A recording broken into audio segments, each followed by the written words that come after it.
I've always seen my day job as a means to an end.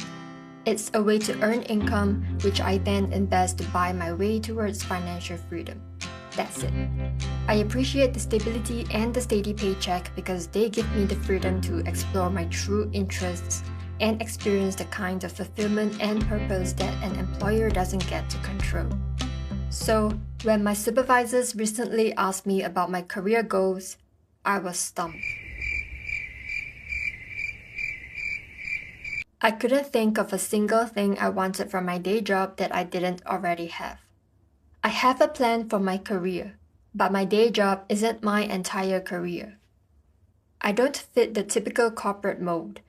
My organization expects employees to rotate roles every few years, but I have zero interest in moving. When I browse internal job descriptions, I don't feel a pull.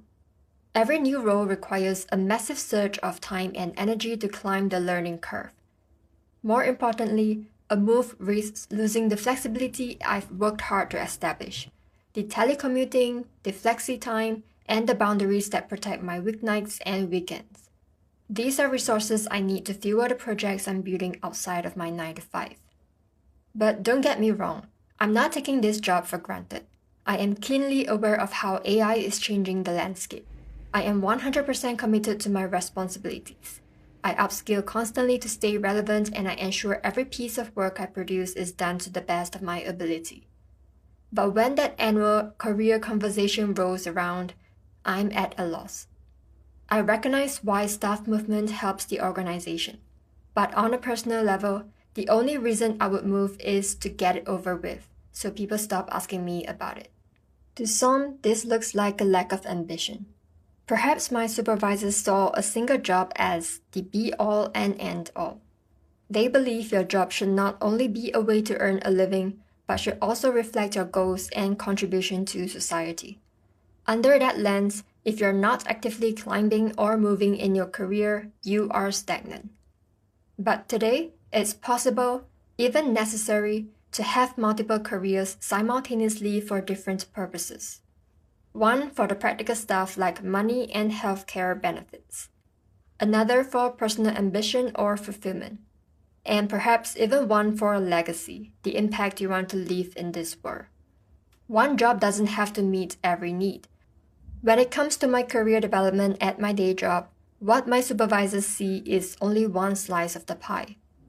Unfortunately, the slice that's only about the paycheck. At my workplace, those who check all the boxes are labeled successful.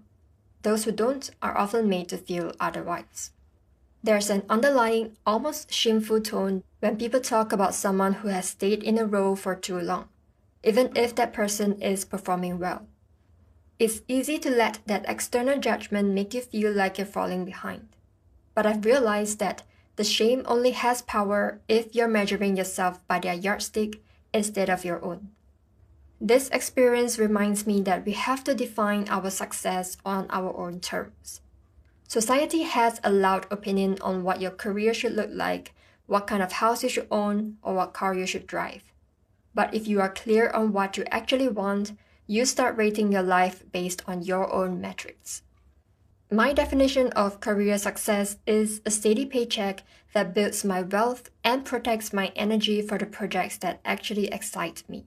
I don't want to climb the corporate ladder or have a fancy title. I want to measure my achievements by the success of the projects I'm building on the side. And my definition of financial success is being able to cover my expenses with passive income. I don't need the luxury car or the designer goods. Once you know what you want, it's easier to tune out the noise.